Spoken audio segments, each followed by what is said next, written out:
Shalom. Pada kesempatan kali ini kita akan belajar kebenaran firman Tuhan yang terambil dari Matius 24 ayat 3 sampai 14. Matius 24 ayat 3 sampai 14. Saya beri judul pengajaran firman Tuhan pagi hari ini, yaitu permulaan penderitaan, sama seperti judul notes yang ada di Alkitab. Permulaan penderitaan. Matius 24 ayat 3 sampai 14 saya akan bacakan. Ketika Yesus duduk di atas bukit Zaitun, datanglah murid-muridnya kepadanya untuk bercakap-cakap sendirian dengan dia.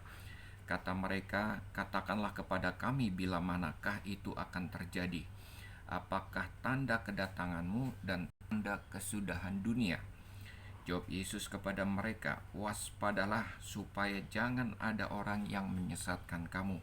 Sebab banyak orang akan datang dengan memakai namaku dan berkata, 'Akulah Mesias,' dan mereka akan menyesatkan banyak orang. Kamu akan mendengar deru perang atau kabar-kabar tentang perang. Namun berawas-awaslah, jangan kamu gelisah, sebab semuanya itu harus terjadi. Tetapi itu belum kesudahannya. Sebab bangsa akan bangkit melawan bangsa, kerajaan akan melawan kerajaan, akan ada kelaparan, gempa bumi di berbagai tempat. Akan tetapi semuanya itu barulah permulaan penderitaan menjelang zaman baru. Pada waktu itu kamu akan diserahkan supaya disiksa, dan kamu akan dibunuh dan akan dibenci semua bangsa oleh karena namaku. Dan banyak orang akan murtad, mereka akan saling menyerahkan dan saling membenci. Banyak nabi palsu akan muncul dan menyesatkan banyak orang. Dan karena makin bertambahnya kedurhakaan, maka kasih kebanyakan orang akan menjadi dingin. Tetapi orang yang bertahan sampai pada kesudahannya akan selamat. Dan Injil kerajaan itu akan diberitakan di seluruh dunia menjadi kesaksian bagi semua bangsa. Sesudah itu barulah tiba kesudahannya. Bapak, Ibu, saudara-saudara yang saya kasihi, ada satu pertanyaan kepada murid-murid pada Tuhan Yesus oleh murid-muridnya, bila manakah hal itu akan terjadi? Apakah tanda kedatanganmu dan tanda kesudahan dunia? Ketika Tuhan Yesus naik ke atas bukit Zaitun, dan dari bukit Zaitun mereka melihat, Yesus dan murid-muridnya melihat Yerusalem.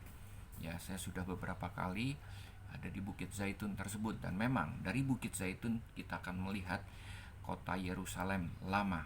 Ya, sampai saat ini kita masih bisa lihat, dan kita akan melihat di sana ada Bait Allah.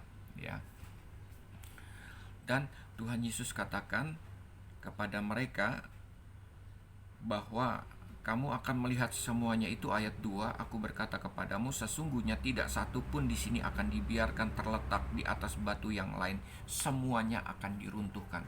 Jadi ketika Tuhan Yesus naik ke bukit Zaitun bersama murid-muridnya, Tuhan menunjuk ke Yerusalem, terutama Bait Allah, dan Tuhan bernubuat bahwa Bait Allah itu akan dihancurkan. Lalu kemudian bila mana murid-muridnya bertanya, kapan itu terjadi dan apakah tanda kedatanganmu dan tanda kesudahannya? Yesus menjawab satu persatu pertanyaan dari murid-muridnya, ya, terutama tentang tanda-tanda yang akan terjadi. Bapak, Ibu, tanda yang pertama, jawab Yesus, ayat 4, jawab Yesus kepada mereka, "Waspadalah supaya jangan ada orang yang menyesatkan kamu, sebab banyak orang akan datang dengan memakai namaku dan berkata, 'Akulah Mesias,' dan mereka akan menyesatkan kamu." Tanda pertama adalah munculnya penyesat, ya. Bahkan penyesat itu berani mengatakan bahwa dia Mesias, ya, mengatasnamakan Mesias, tetapi sudah barang tentu penyesat yang namanya Mesias itu adalah Mesias yang palsu. Bahkan ayat 11, bukan hanya Mesias palsu, banyak nabi palsu akan muncul dan menyesatkan banyak orang, ya. Jadi tanda pertama akan timbul penyesat-penyesat, akan muncul penyesat-penyesat, Mesias yang palsu, kemudian nabi-nabi yang palsu. Kita tahu Bapak Ibu, banyak sekarang muncul, memang belum ada, mungkin ada beberapa tempat yang muncul mengaku bahwa dia adalah Mesias, tetapi semuanya itu palsu. Tapi sekarang ini banyak nabi-nabi palsu, ya.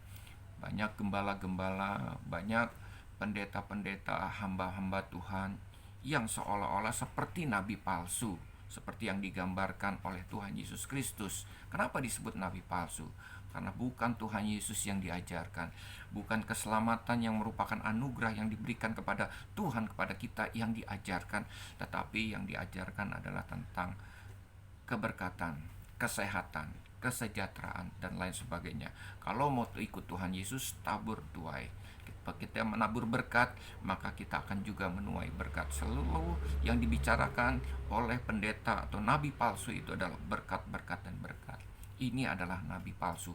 Banyak orang-orang tersesat mengikuti nabi palsu itu hanya supaya untuk diberkati, tetapi tidak mendapatkan Tuhan Yesus Kristus di dalam kehidupannya, tidak menjadikan Yesus sebagai andalan di dalam kehidupannya, tetapi keuangan, berkat yang dimiliki itulah andalan di dalam kehidupannya. Nah, itu yang pertama Bapak Ibu, ada Mesias palsu, ada nabi-nabi palsu yang muncul pada saat itu. Dan yang kedua, ayat 6 sampai 8, perhatikan, kamu akan mendengar deru perang atau kabar-kabar tentang perang, ya.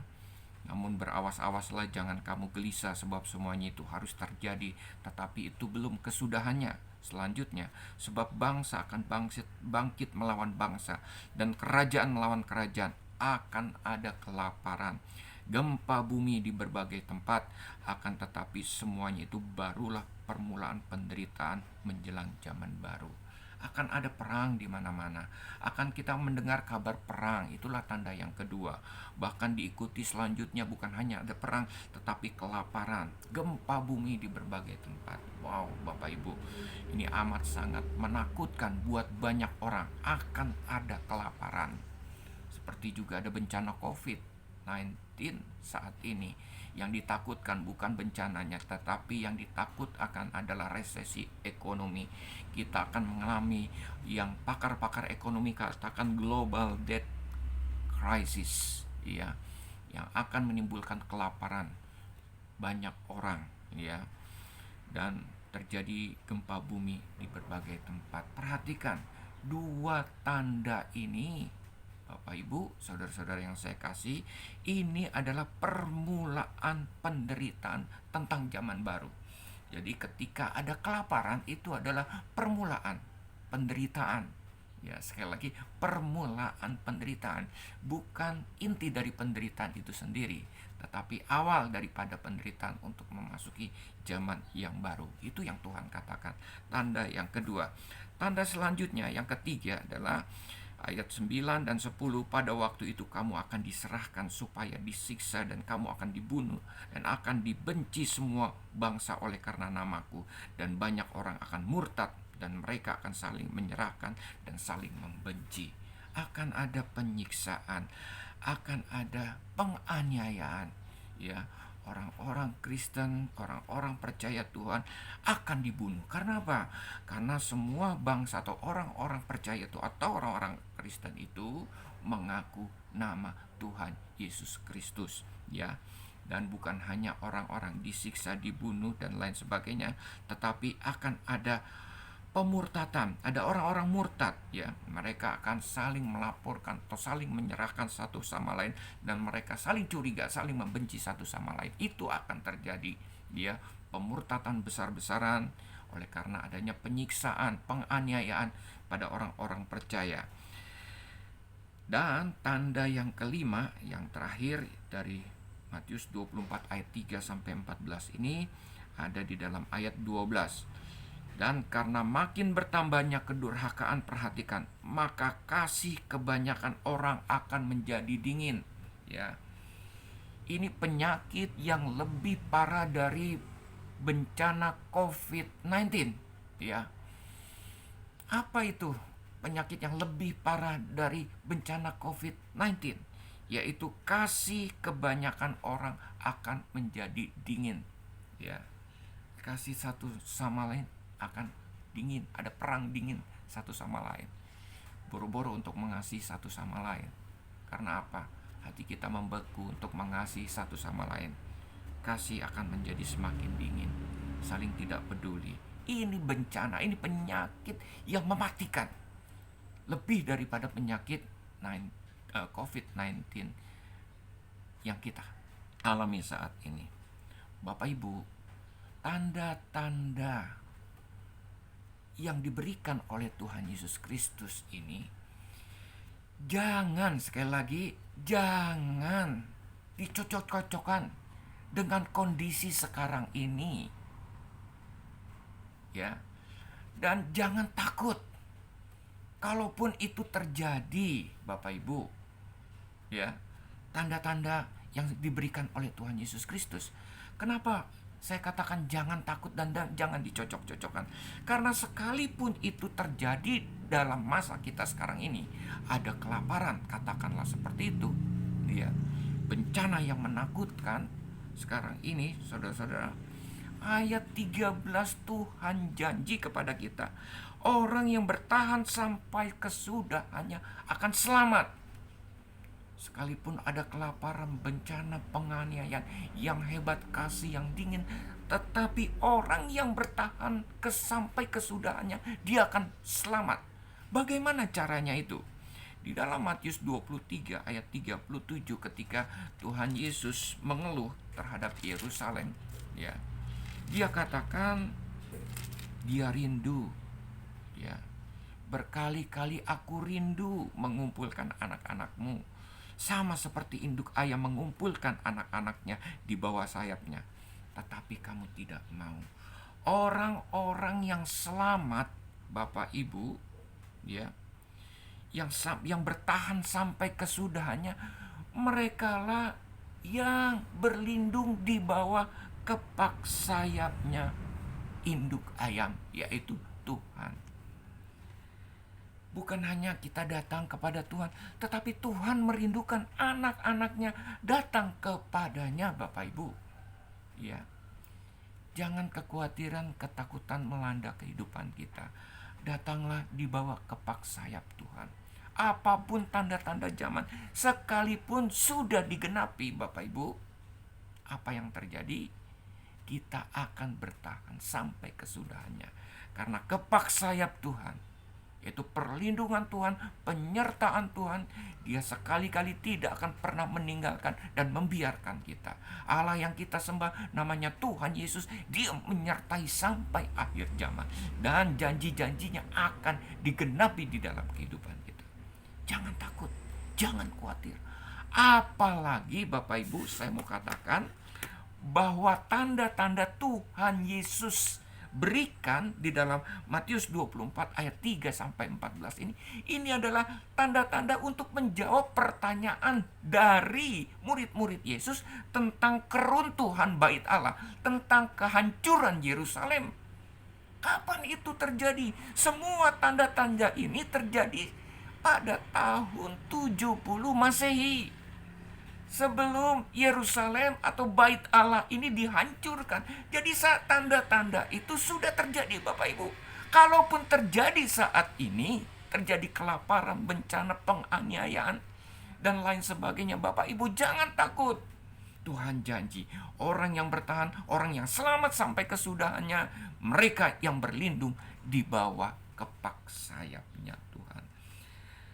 Jadi sekali lagi, tanda ini sudah terjadi, Bapak Ibu, sekitar tahun 70 Masehi, sebelum kehancuran Yerusalem, sebelum bait Allah diruntuhkan oleh tentara Romawi. Bapak Ibu, selanjutnya ayat 14 dikatakan, dan Injil kerajaan ini akan diberitakan di seluruh dunia menjadi kesaksian bagi semua bangsa. Sesudah itu barulah tiba kesudahan. Artinya apa, Bapak Ibu? Ya, bukan tanda-tandanya Injil harus diberitakan. Injil sudah diberitakan ke seluruh dunia, baru Tuhan Yesus datang. Ya, Bapak Ibu, Tuhan Yesus memberikan tanda-tanda ini untuk menyemangati kita, Bapak Ibu, untuk memberikan peringatan kepada kita bahwa saatnya sudah tiba dan Injil harus diberitakan oleh siapa? Oleh kita semua. Kepada siapa? Kepada seluruh dunia. Jadi Bapak Ibu, tanda-tanda yang sudah terjadi tahun 70 Masehi ini sebagai peringatan untuk kita. Ketika tanda-tanda itu, kalau kita cocok-cocokan, Bapak Ibu, banyak orang yang mencocok-cocokkan keadaannya percis zaman sekarang ini, adalah kewajiban kita untuk memberitakan Injil, memberitakan keselamatan, memberitakan Mesias, bahwa telah lahir bagimu juru selamat, yaitu Yesus Kristus ke dunia ini. Ya, barang siapa percaya kepadanya tidak akan binasa, melainkan memperoleh kehidupan kekal. Ini harus diberitakan kepada semua orang. Saya percaya pagi hari ini Bapak Ibu mengerti ya akan konteks dari Matius 24 ayat 3 sampai 14. Satu tanda-tanda yang digenapi pada tahun 70 Masehi sebelum Yerusalem atau Bait Allah ini diruntuhkan oleh tentara Romawi. Kalaupun tanda-tanda ini terjadi sekarang ini, terjadi kelaparan, penyesatan, terjadi kemurtatan, muncul mesias-mesias palsu, ya. Bapak Ibu jangan takut. Kita berlindung kepada Tuhan, di bawah kapak sayapnya Tuhan. Bukan kita datang kepada Tuhan, tetapi Tuhan merindukan semua itu. Semua kita datang kepadanya, dan oleh anugerah Tuhan kita boleh berlindung kepadanya, menikmati hadirat Tuhan, menikmati perlindungan dari Tuhan, sehingga kita akan bertahan sampai kesudahannya. Kita akan diselamatkan oleh Tuhan. Dan yang terlebih penting, ketika tanda-tanda ini terjadi di dalam kehidupan kita, dalam konteks sekarang ini bukan hal yang menakutkan kepada kita. Ini memacu kepada kita semua untuk terus untuk lebih aktif lagi, semangat lagi memberitakan Injil kepada semua orang. Itu yang Tuhan inginkan di dalam kehidupan kita. Tuhan memberkati. Shalom.